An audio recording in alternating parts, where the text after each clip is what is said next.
होशियार होशियार डाकू मंगाराम आ रहा है। সঙ্গে সঙ্গে ঘরে ঘরে সাজো সাজো রব শুরু হয়ে গেল। মাঝরাতে চৌকিদার হরদেও সিং চেঁচিয়ে জানান দিল, ডাকু মাঙ্গারাম আ রাহা হ্যায়।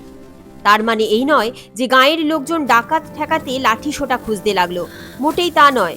বরং ভয়ের চোটে যে যেখানে পারে লুকিয়ে পড়তে লাগলো। কেউ খাটের তলায়, কেউ আল্লার পিছনে, কেউ বাড়ির বাগানে কচু গাছের আড়ালে, কেউ কেউ রাতে গাছে উঠে বসে রইল। মঙ্গারামের নামে গোটা পরগনা কম্পমান, দারোগা পুলিশ অবধি তার নামে শিউরে ওঠে। নয়নপুরগঞ্জে নতুন গেম সার হয়ে এসেছেন নিত্যহরি মিত্র। বয়স বেশি নয়, ছোকরা মানুষ, নিজে ভালো স্পোর্টসম্যান, খেলাধুলা নিয়েই সারাদিন মত্ত থাকেন। তিনি এসেই ছেলেদের এমন মাতিয়ে তুললেন যে নয়নপুরের ভোলানাথ ইনস্টিটিউশনের ছেলেরা 2 মাসের মধ্যেই খেলাধুলায় বেশ উন্নতি করে ফেলেছে। নিত্যহরি স্কুলেরই মাস্টার মশাই, দুলালবাবুর বাড়িতে পেইং গেস্ট হয়ে আছেন। এখনো উপযুক্ত বাসা খুঁজে পাওয়া যায়নি।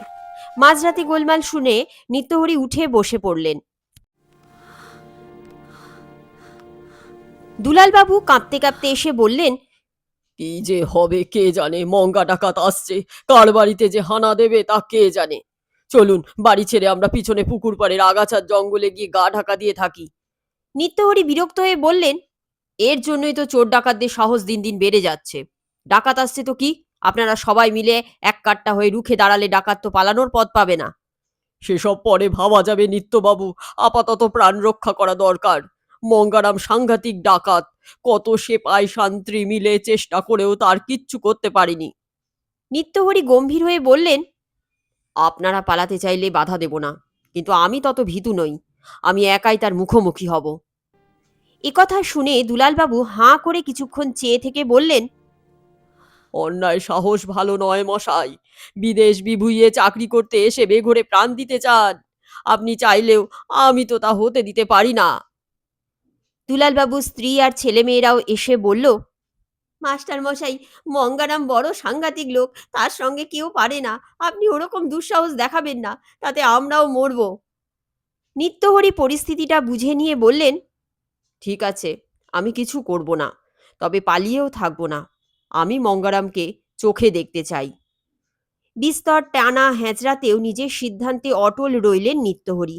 তিনি পালাবেন না, রাস্তায় বেরিয়ে পায়চারি করবেন। মঙ্গারামের কাণ্ড কারখানা দেখে তারপর পরবর্তী পদক্ষেপের কথা ভাববেন।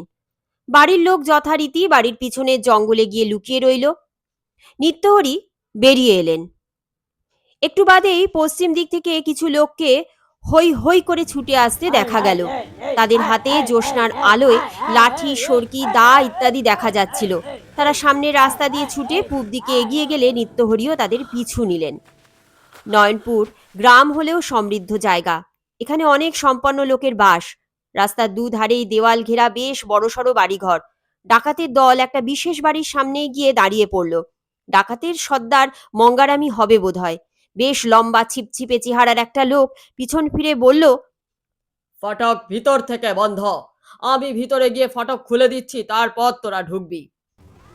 এই বলেই লোকটা একটু পিছিয়ে এসে কয়েকবার দৌড়ে গিয়ে এক লাফে উঁচু ফটকটা পেরিয়ে ভিতরে গিয়ে পড়ল। নিত্যহরি নিজের চোখে যেন বিশ্বাস করতে পারছিল না। ফটকটা যথেষ্ট উঁচু, চোখের আন্দাজে তার মনে হলো 7 ফুটের কাছাকাছি। এতটা উচ্চতায় বড় বড় হাই জাম্পাররা ডিঙোয় ব্যাক ফ্লিপে, তাও ওপাশে পুরু নরম ফোম রবারের গদি থাকে। ডাকাতরা হৈ হৈ করে ঢুকে পড়ল ভিতরে, পিছনে নিত্যহরিও। বিশাল বাড়ি, বেশ অবস্থাপন্ন ঘর। ডাকাতরা গিয়ে সদর দরজায় দুম দুম করে লাথি মারতে লাগলো। হঠাৎ ভিতর থেকে দুম দুম করে বন্দুকের শব্দ হলো, আর দরজা খুলে পিলপিল করে বন্দুকধারী পুলিশেরা বেরিয়ে এলো। হঠাৎ চারদিকে জ্বলে উঠল সার্চ লাইট। বোঝা গেল গোপন খবর পেয়ে পুলিশ আগে থেকেই ওত পেতেছিল এ বাড়িতে। নিত্যহরি একটু আড়ালে সরে গিয়ে লড়াই দেখতে লাগলেন। লড়াই অবশ্য হলো না। আচমকা এবং অপ্রত্যাশিত প্রতি আক্রমণে ডাকাতরা পিছু ফিরে চোঁ চোঁ পালাতে লাগলো। নিত্যহরি লক্ষ্য করছিলেন শুধু একজনকে, সে মঙ্গারাম। ফটকের দিকে পলায়ন পর ডাকাতদের দিকে গুলি চালানো হচ্ছে দেখে মঙ্গারাম সেদিকে গেল না, বাড়ির উত্তর ধারে একটা পুকুরের দিকে দৌড়ে গেল।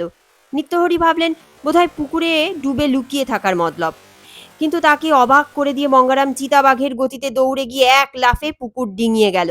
আর যে গতিতে দৌড়লো তেমন গতি কখনো কারোর দেখেননি নিত্যহরি। আর তারপর হাতের লম্বা লাঠিতে ভর দিয়ে চমৎকার একটা পোল ভোল্টে উঁচু দেওয়ালটা ডিঙিয়ে সে অদৃশ্য হয়ে গেল। দারোগা দীনেশ সাধুকা হাতে পিস্তল আর টর্চ নিয়ে বেরিয়ে এসে শখেতে বললেন, নাহ, বেটাকে আজও ধরা গেল না।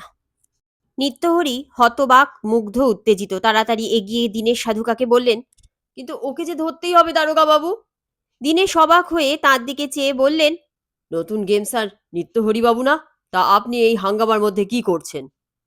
নিত্যহরি অত্যন্ত উত্তেজিত হয়ে বললেন, এক অসাধারণ প্রতিভাকে দেখছি। তার মানে? মঙ্গারাম তুচ্ছ ডাকাত হলেও সে ইচ্ছে করলে আমাদের দেশের মুখ উজ্জ্বল করতে পারে। দীনেশবাবু বিরক্ত হয়ে বললেন, সে সব জানি না মশাই, তবে সে আমার মুখে চুনকালি দিয়েছে। আজ নিখুঁত ফাঁদ পেতেছিল, তবু পালিয়ে গেল। দারোগা বাবু, মঙ্গারামের ঠিকানাটা আমাকে দেবেন? ধুর মশাই, ডাকাতের আবার ঠিকানা কি? ঠিকানা থাকলে তো কবেই ধরে আনতাম। তবে শুনেছি উত্তরের জঙ্গলে থাকে, দুর্গম জায়গা বলে সেখানে রেইড করতে পারছি না। পরদিন সকালেই নিত্যহরি মাপবার লম্বা ফিতে নিয়ে এসে প্রথমে ফটকটার মাপ নিলেন 7 ফুট 2 ইঞ্চি। তারপর পুকুরটা মেপে দেখলেন 28 ফুট 2 ইঞ্চি। দেওয়ালের উচ্চতা মেপে দেখলেন 18 ফুটের কাছাকাছি। তারপর মাথায় হাত দিয়ে বসলেন। এই যে সাংঘাতিক ব্যাপার, প্রত্যেকটা লাফ এবং ভল্টই বিশ্ব রেকর্ডের কাছাকাছি। মঙ্গারাম যে দূরত্বটা দৌড়ে পুকুর ডিঙিয়েছিল সেই দূরত্বটা মেপে নিত্যহরি দেখলেন 100 মিটারের ওপর।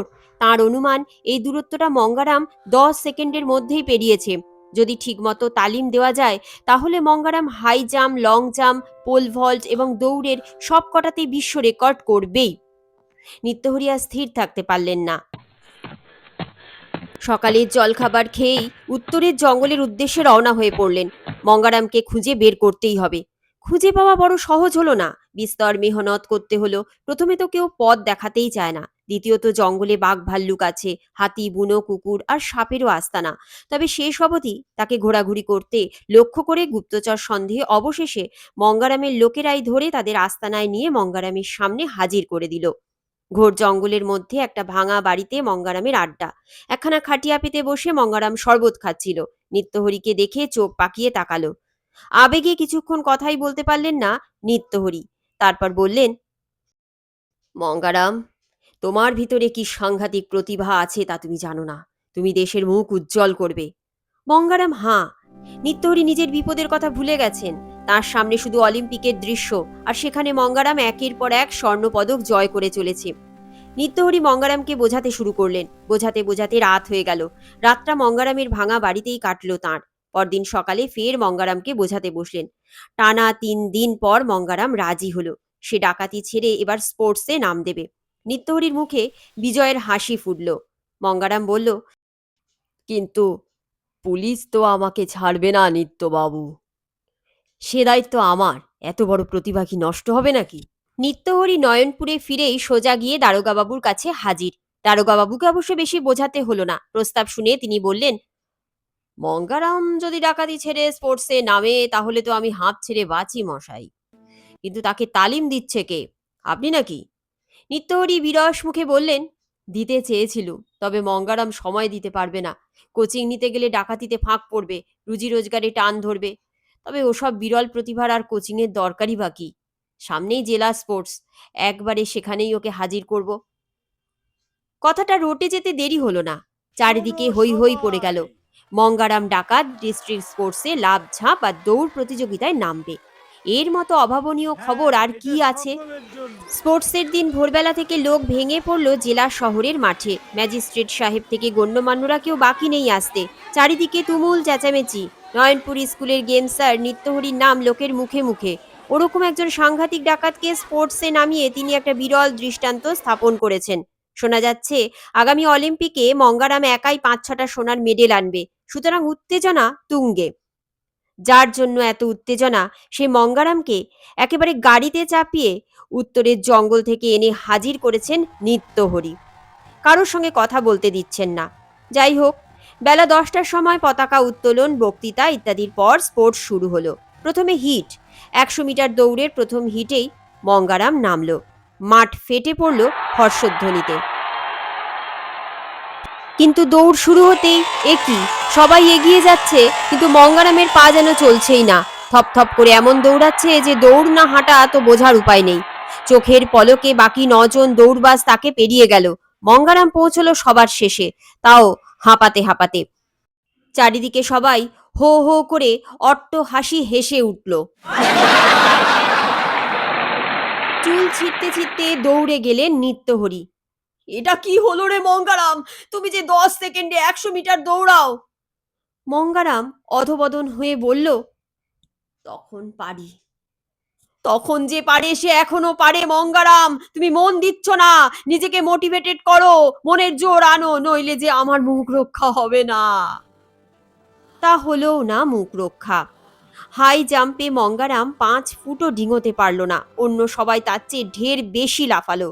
উত্তেজিত নিত্যহরি বললেন, আমি যে নিজে মেপে দেখেছি মঙ্গারাম, তুমি 28 ফুট চওড়া পুকুর ডিঙিয়ে গেছো।